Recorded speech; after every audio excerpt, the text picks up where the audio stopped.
What's up guys, and welcome back to another Pokemon Sun and Moon video, and as you can tell by the title, I am doing another Generation 7 Dex update. If you haven't seen these videos before, I basically go over all the new Pokemon revealed so far, Alola Forms and such, break them down, but break down what we've got, how many we have, and sort of get some ideas of, how many Pokemon we've seen, and just sort of put it all in perspective, because we had so many new Pokemon revealed, you have actually forgotten some of them.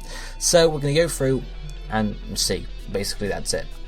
We shall start off, of course, with the starter Pokemon. We have Rowlet and its evolution line, assuming it's free long. We pretty much assume it's free long. So 2 more Pokemon in there, followed by Litten and his evolution line, or his or her I should say, and then Popplio and its evolution line. Obviously all of the silhouettes are just placeholder art, guys. It's not real, it's not at all, just placeholder art. And of course after that, this isn't necessarily in Dex order, guys, it's just in the order of usual, a predicted order, I suppose you could say. Following that, we have Pikipek and its line, normal flying, possibly carrying on till the end, who knows exactly. Followed up by Yungoos and Gumshoos, of course, pure normal types to both of them. Then we have the bug line of the region, Grubbin, Charjabug, and Vikavolt with Bug, Bug Electric, and then Bug Electric again, all following there. And of course we have Rockruff with its new evolution. It's only one evolution. I have given them 2 separate boxes here because I would class them as separate Pokemon. They are the same Pokemon, but they are slightly different in their movesets and stuff like that. So I'm putting, if you look at them, they look like 2 different Pokemon basically. So that's how I'm classing it. We have Rockruff and then the 2 forms of Lycanroc. Followed by that we have Kamala, of course revealed alongside Rockruff, and possibly an evolution for Kamala there. Followed by Bonsweet, a pure grass type with a possible evolution for that, if of course we get one. Similarly we have Fermantis and Lurantis. I would assume they will be sort of like maybe counterparts to Bonsweet, who knows, but there's that. And then we have the birds of Alola, Oricorio, with 4 different forms again, so 4 different boxes, Fire Flying, Psychic Flying, Electric Flying, and Ghost Flying. All 4 of them there, 1 for each island. Followed by another flowery Pokemon. We have Comfey and a possible evolution for that. We are assuming Comfey's going to get 1 evolution. Pure Fairy type, who knows if it will gain a secondary typing when it evolves. Followed up by Cutiefly and its evolution, which we have seen in a trailer. It was hinted at, but we don't know its name. It's not been probably revealed at all, but we're pretty confident it's Cutiefly's evolution, so we know what it's going to look like. I wouldn't expect it to evolve any further, hence why there's no other silhouette accompanying it, but that's the line we have so far for it. Then we have Morlul. Rather, whereas Cutiefly was Bug Fairy, we now have Grass Fairy here with Morlul, and a possible evolution for that. Followed again by Stuffle and Beware, the normal fighting types we've seen, the cute bears, or the cute bear and the monstrous bear, I would say. And after that we have Bruxish, the water psychic type. I'm not saying a pre-evolution or an evolution for that. It feels to me like a Love-Disky Pokemon, so that's what I'm holding there. That's why there's no silhouettes accompanying it. Then we have Pyukumuku, I cannot say that name for the life of me, and a possible evolution for that. I'm assuming we're going to get an evolution. It doesn't seem right to leave it on its own, whereas Bruxish, is a Pokemon in my eyes that you could leave on its own and be fine with that. After Pyukumuku we have Wishiwashi with its school form. Again, not strictly an evolution, just a different form for it, but they do seem like very different designs at least. So that's why we have 2 boxes there, pure water types. Followed that by Mudbray and Mudsdale, pure ground types, our first ground types in our list here. And then following on from that, of course, we have Minior, the rock flying type Meteor Pokemon, as well as a possible evolution for that. I'm guessing it's going to have an evolution. If not, it'll be Solrock and Lunatone, I would say. But I'd say an evolution of some sort. I wouldn't expect it to say exactly how it is. Following that, we have Mimikyu and Togedemaru, the 2 Pikachu clones for this generation, basically. Ghost Fairy and Electric Steel, respectively, so nothing too special there. Then we have Wimpod, the bug water type, and I'm guessing we're going to get at least 1 evolution for Wimpod. If not 2, I'd say probably 1 now. I'm not too sure on that though, but yeah, that's that. Followed by Salandit, Poison Fire type. Again, similar sort of story to Wimpod. I would assume at least 1 evolution. Staying Poison Fire type, I'd say, because of course they're not going to get rid of that unique typing. And after that, we have the Ghost Ground types Sandygast and Palosand, obviously based on sandcastles and sandcastles. Wait, sand you get sand and sandcastles. You guys know what I mean there. Then we have the fighting type Pokemon Crabrawler, pure fighting type, and I'm assuming we can get an evolution for that as well, pure fighting as well.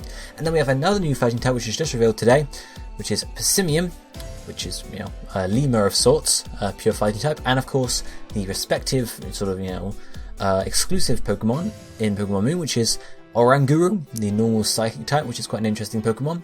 Then we have some more we've seen already, which is Drampa, normal dragon type, and Turtonator, which is the fire dragon type we saw at Worlds, I think it was revealed. And then we have Jangmo-o, Gen was revealed recently in one of the recent ones, along with Type Null and such, and a lot of people are theorizing that Gen will be, because it's a pure Dragon type, will be the first Pokemon in the pseudo-legendary line for Alola. Whether that is the case or not, I'm not too sure. I think it could be though. It sort of fits that area, and plus it's on the uninhabited line, which seems to be like a later game island, so I could see it being the pseudo-legendary, and of course in that case it would have 2 evolutions. I'm putting 2 here, could easily have 1, it's definitely going to have 1 at least, so that's pretty good. Of course, as I mentioned, it was released alongside Type Null, which we have next, followed by the Guardians of the Alola Islands. We have Tapu Koko, and then the 3 unrevealed Guardians as of so far, presumably Fire Fairy, Psychic Fairy, and Ghost Fairy type, who knows. Then of course we have the mascot legendaries, Solgaleo and Lunala, with their respective typings, and then we have Marshadow, the sort of tenuous third member of that trio. We have the trademark of the name, so we're assuming it's going to be called Marshadow, but of course it could change, and the dark fire typing is just in the back because of Marshadow, Shadow, Mars. You guys get the idea there.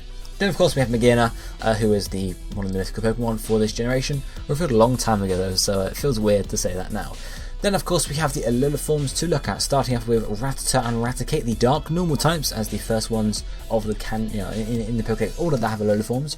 And of course we have Raichu, the electric psychic type one, of course, followed by some ice types. We have Sansor and Sandslash, which are ice steel, Vulpix and Ninetales, which are ice and ice fairy respectively, and then we have Meowth. We're assuming we're going to get a Persian Alola form. It would be a bit weird to have a Alola Meowth evolve into a normal Persian, so I'm assuming we're going to get it, and I'm assuming they're going to stay both pure dark. Persian might gain a second typing there, who knows. Then we have the weird Executor, the super tall Executor, Grass Dragon type, and then of course the Ghost Fire type Marowak of the Alola form variety. But we're not done yet, of course, because remember, since the last update video for the Dex we also had Ultra Beast revealed. So I'm gonna put them in, I'm gonna slide them in alongside the Dex here. Of course, we don't know if they're actually Ultra Beasts are actually in a Pokemon or not yet, so I'm putting them in here though because they're new characters, so there'll be new things to fight most likely, so they sort of do count still. Of course we have Yu-Gi-Oh 1, but we don't know its actual name yet because we have Yu-Gi-Oh 2 Expansion and Yu-Gi-Oh 2 Beauty, which do have names, so exactly what Yu-Gi-Oh 1's name is we don't know yet. Of course we have the 3 Ultra Beasts. We don't have typings or anything for them yet, so we can't say any more, but those are the 3 we've seen so far, and they're sure to get a few more at least. I mean, 1, 2, 3, I could see maybe 4 or 5, and of course if they add in any more version exclusives, that could even go up even higher. Let me know what you think about the Generation 7 Dex down below, but we're not done quite yet, because we have of course the split evolution with Rockruff with 2 forms of Lycan Rock, and we've been told that Rockruff and the starters share a secret, or have a secret. So maybe this means that the starter Pokemon will be getting split evolution lines very similar to Rockruff, and this would mean we would have, as well as Rowlet evolving into this first evolution, final evolution, we'd have a second one coming off of that. Same with Litten and same with Popplio. So if I slam that into the sort of the grid, you can see we only have 1 space left, and because we have 3 extra Pokemon in the grid, Rowlet having 2 final evolutions, same with Litten and same with Popplio.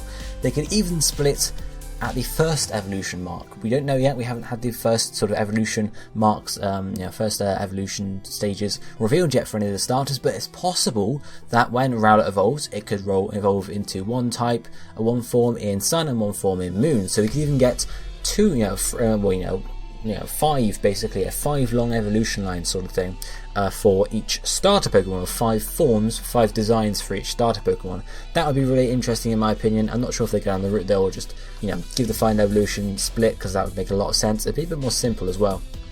But let me know what you think of this all down below. How is the Gen 7 Dex looking so far for you? I mean, look at the grid. It's 4, 8,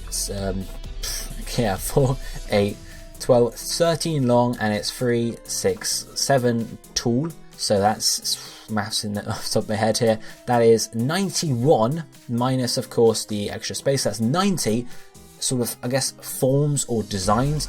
Assuming we're going to get the split evolution on the for each starter, and of course we have all the extra forms. So we have the 4 Oricorio forms, the 2 Lycan Rock forms, which class as different Pokemon in my eyes.